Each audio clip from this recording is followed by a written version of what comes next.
La 13e étape du Tour de France s'élance de Nîmes-les-Arènes, direction Carcassonne, entre le Gard et l'Aude, passage par l'Hérault. Et regardez Cavendish, maillot vert qui salue Nils Politt, vainqueur hier, c'était déjà à Nîmes. Cavendish en vert qui pourrait venir égaler Eddy Merckx avec 34 succès d'étape sur les routes du Tour de France. Mais y aura-t-il un sprint à Carcassonne? Il y a 3 ans, Magnus Cort s'était imposé dans un sprint à 3. Une grosse échappée, était allée au bout. Est-ce que le vent va avoir un impact sur l'étape du jour? Regardez, dès le départ, il y a du mouvement. Beaucoup de gens veulent aller dans l'échappée. Malheureusement, il n'y a pas eu peut-être assez de vent, ou en tout cas pas assez bien placé pour que ça casse réellement. Ils sont finalement 3 en tête de la course.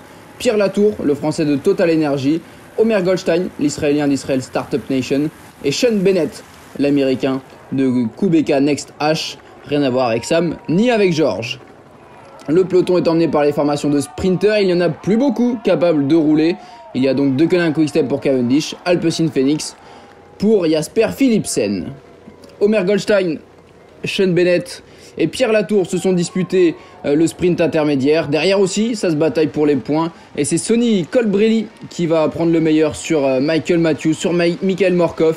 Et un petit peu plus loin, Mark Cavendish qui n'a pas vraiment lutté. Lui qui a quand même pas mal de points d'avance sur ses principaux adversaires.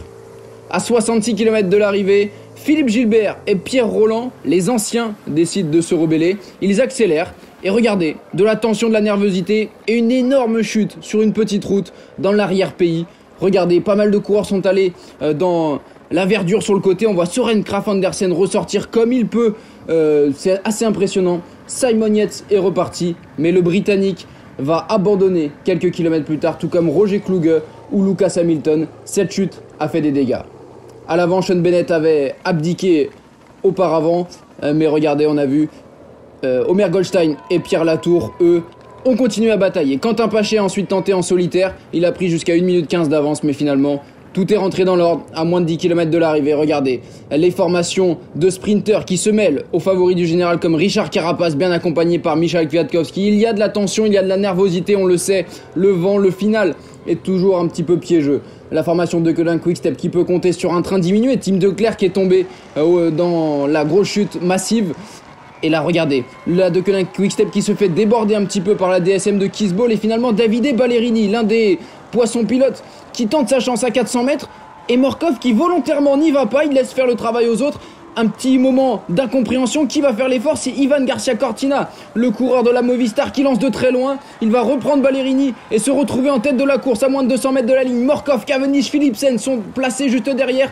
Morkov qui reste assis, Cavendish qui déboîte. Cavendish ou Philipsen? Cavendish va s'imposer ici à Carcassonne et remporter la 34e victoire de sa carrière sur les routes du Tour de France. Salué ici par Michael Morkov et par l'ensemble de l'équipe de Deceuninck Quick-Step.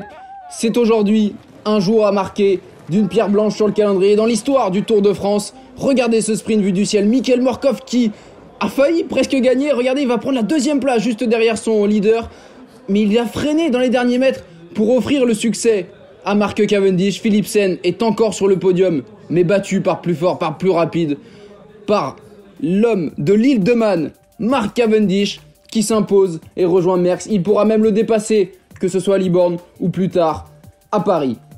Christophe Laporte est dans le top 10 de cette étape, mais vraiment, ce qu'il faut retenir, c'est cette victoire de Mark Cavendish, la 34e. Toujours maillot jaune, Tadej Pogačar, 5 minutes 18 d'avance sur Uran et 5,32 sur Vingegaard. Vous connaissez le top 10, il n'a pas bougé aujourd'hui. Guillaume Martin est 9e juste devant Pello Bilbao. Le maillot vert est toujours bien accroché sur les épaules de Mark Cavendish. Pas trop de soucis à se faire puisqu'il a 101 points d'avance sur Michael Matthews. Jasper Philipsen avec 171 unités est 3e devant Colbrelli, Alaphilippe et Boigny. Tadej Pogačar est même 7e de ce classement du maillot vert. Demain, on se rapprochera encore un petit peu plus des Pyrénées et de la fin de semaine. Carcassonne, Quillan, 14e étape, 183 km. Des difficultés, la chaleur et regardez les contreforts des Pyrénées avec notamment ce col de Saint-Louis juste avant l'arrivée à Quillan. Il va y avoir du mouvement, ça c'est typiquement une journée pour une échappée, une belle échappée. Peut-être des belles choses à voir, on va voir peut-être aussi du mouvement pour le classement général car chaque seconde sera bonne à prendre. Peut-être pas pour aller titiller Pogačar, mais au moins pour se replacer dans la course au podium, au top 5. On vous attend sur Eurosport et JCN pour un super week-end de vélo sur le Tour de France.